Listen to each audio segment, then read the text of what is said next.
আসসালামু আলাইকুম। আজকে আমি সরষে ইলিশ রান্না করব।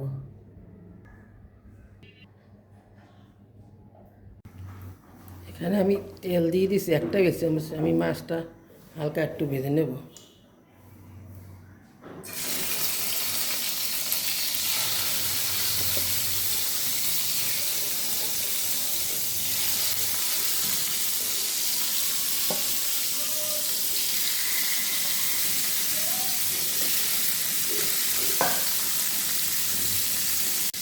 হালকা ভাজা হয়ে গেছে, এখানে আবার থেকে শুরু করে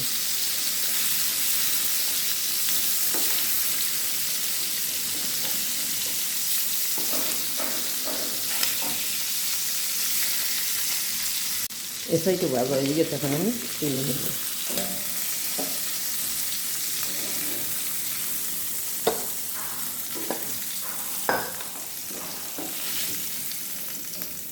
দিয়ে দেবে আর এক টেবিল চামচ সরিষার তেল,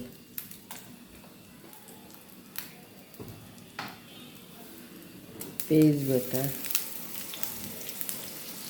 লবণ,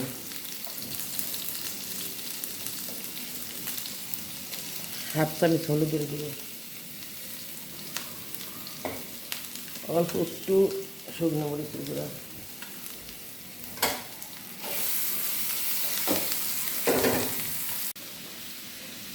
সরিষে বাটাটা আমি একটু ভুনে নেব, নাহলে একটা গ্যাস হয় তেতো কেমন যেন একটা ভাব।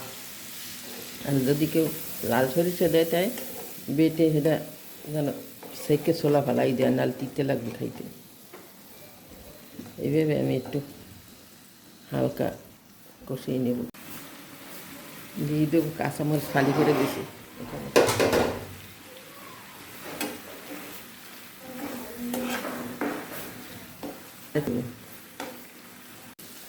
মশলা আবার হালকা সুন্দর কষানো হয়ে গেছে, সুন্দর একটা ফ্লেভার সরিষে কাঁচামরিচের।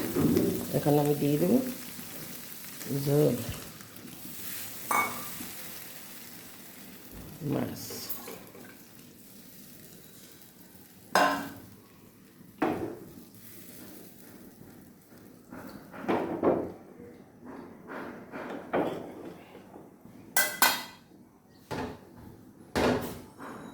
ফ্লেভারের জন্য আর কয়টা কাঁচামরিচ, সুন্দর একটা ফ্লেভার। এখন দিয়ে দেবো আমি একটু সরিষার তেল।